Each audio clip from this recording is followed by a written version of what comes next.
Hello बच्चों, let's read the question.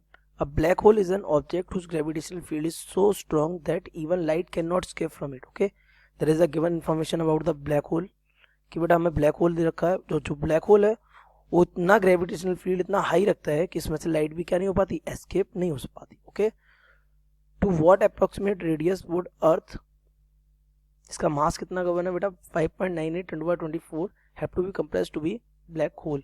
ठीक है, तो बेटा देख लेते हैं इस क्वेश्चन के की कॉन्सेप्ट को. देखिए बेटा, इस क्वेश्चन का जो की कॉन्सेप्ट है वो हिंट है. ठीक है, इस क्वेश्चन में हमें हिंट ये दे रखी है कि आपको अर्थ का ग्रेविटेशनल फील्ड इतना हाई करना है, ग्रेविटेशनल फील्ड अर्थ का इतना हाई करना है कि उसकी जो एस्केप वेलोसिटी हो वो इतनी ज़्यादा हो जाए कि लाइट भी उससे क्या ना हो पाए, एस्केप ना हो पाए. दैट मीन्स उसकी जो एस्केप वेलोसिटी है वो आपकी किसके इक्वल हो जाए, स्पीड ऑफ लाइट के अकॉर्डिंग. दैट मीन्स लाइट भी वहां से क्या नहीं हो सकती, एस्केप नहीं हो सकती है.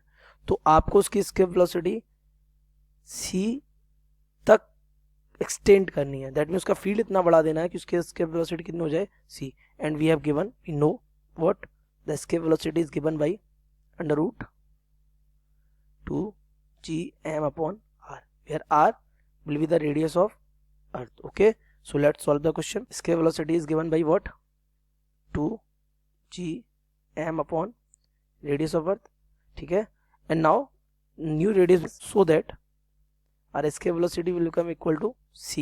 that means light भी वहां से escape ना हो पाए, इतनी उसको छोटा, इतना उसका ग्रेविटेशन इतना क्या कर देना है, हाई कर देना. Okay, so this will become c is equal √2gm/r dash. Okay, so c square will be equal to m/r dash, then r dash is equal to gm/c square. Now putting the values 2 and the value of g is 6.67 into 10 to the power minus 11 into mass of the earth is given कितना 5.98. okay, 5.98 into 10 to the power 24 and it is divided by c square, that means 9 into 10 to the power 16.